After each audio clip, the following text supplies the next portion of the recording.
Triads, triads, triads. So I wanted to just give an introduction to like playing triads on the guitar because we're going to be talking about that a lot with when we get into modes.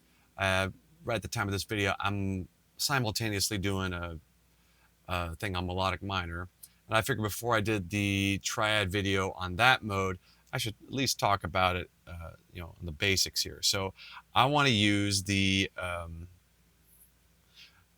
kind of the same method I was doing with arpeggios. I want to take a shape and then we're going to move it across the neck. So hopefully this will help you see them less as like these individual things you have to memorize and more like this one shape that kind of moves across the neck. So let's start off. So the theory here, just to kind of explain all this chicken scratch. A major scale, everything is derived off of major particularly when we're talking about jazz harmony and things like that. So when I see 1, 3, 5, that is the one, and that is the first note. So let's say we're going to do A major. First note, third note, fifth note. So A, C sharp, E.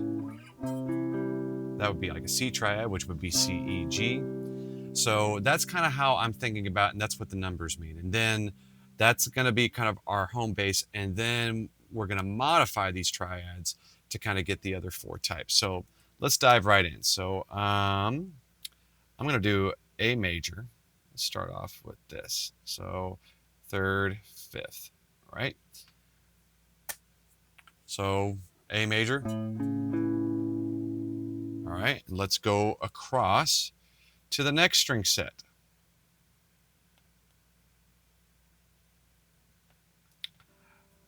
Let me change this to R. R for root. So, as we've talked about in other videos, as long as we haven't crossed that B, that divide between the G and the B string, we're free and clear, right? Now this is where it gets interesting when we go to the next string set. Oh, come on. Come on now. There we go. So remember, we have to compensate for once it goes on the other side. So now we got a G triad. So we had an A triad, A, C sharp, E, D major triad, D, F sharp, A. Then we had a G triad, G, B, D. All right. Now, a common mistake people will do is they're going to take this and think like, oh, okay, well then actually it does kind of work, doesn't it?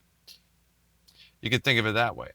So once things have already crossed, you can leave that alone. Another way you could arrive at that is, say here, I could take this shape, and remember, as that shape is, now I need to move both of them, right? So hopefully that's not too confusing. If it is, you need me to explain that more, let me know, but I'm just going to assume you can kind of see what I'm talking about. So that's going to give us our C triad. So to kind of, that's already like a good practice just going between those 4. Right?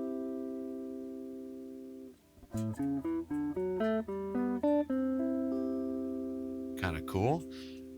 So let's say if we want to turn those into minor. So what I'm going to do is I'm going to flat the thirds on all these guys.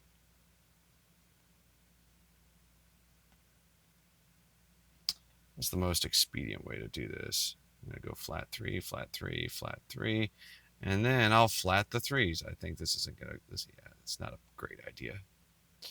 Oh well. I'm learning along with you. I'm learning how to do these videos, and we're just learning together. All right, so now let's turn it into minor. So I took an A major triad, and then I made it into a minor. So now it's A, C, E. Our D major triad became a D minor. Same deal with G major, became G minor. Major, minor.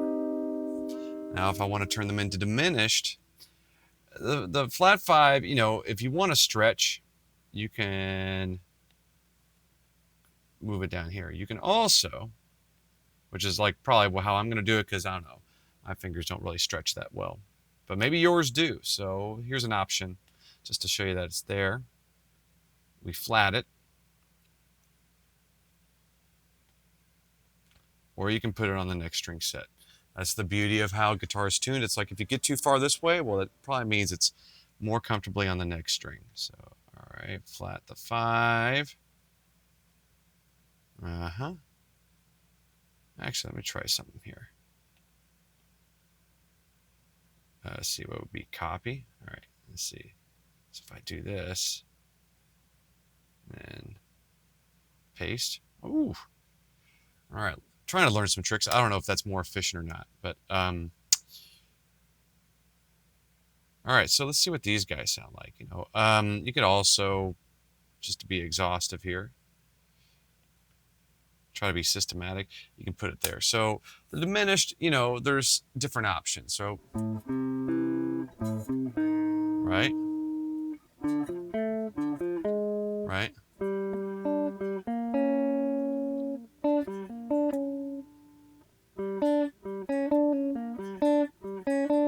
All right, like Billie Eilish, right?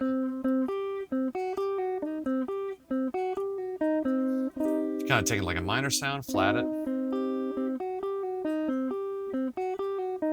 Right? Right?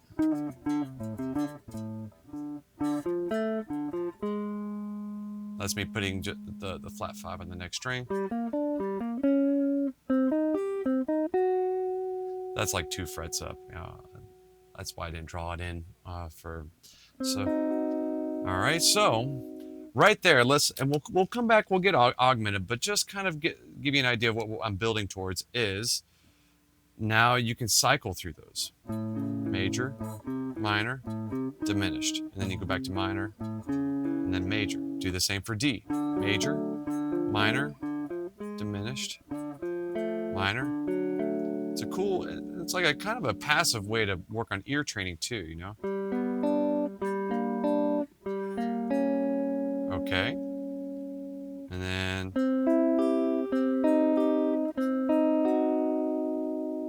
cool. So that leaves augmented.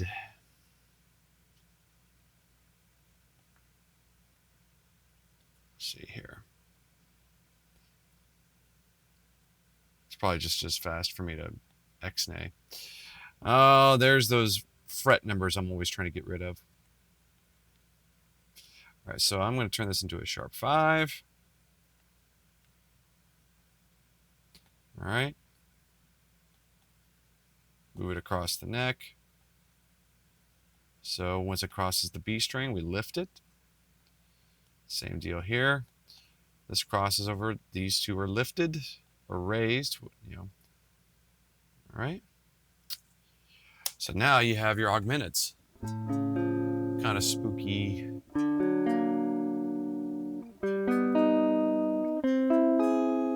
Right?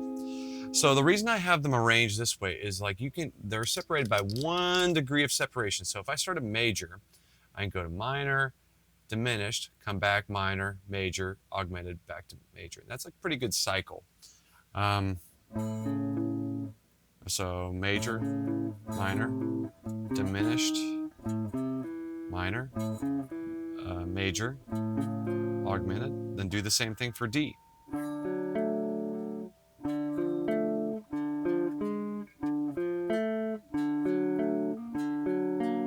Right?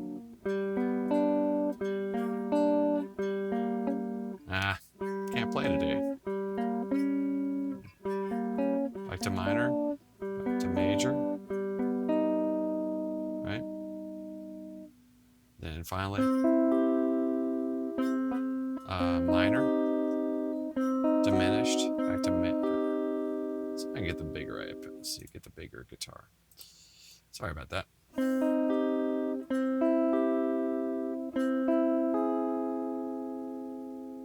And that's just one of the ways, and then you can, eventually learn these in different inversions, and maybe I'll do a video like that, but I don't know.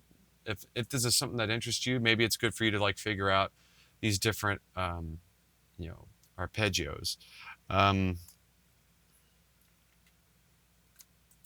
Actually, I'm going to do a quick video next on that. I might just do it on like one inversion, and then I'll leave it up to you to like kind of apply these different things to those shapes. So because I mean, God, I could fill an hour just doing arpeggios. So or I'm sorry, triads.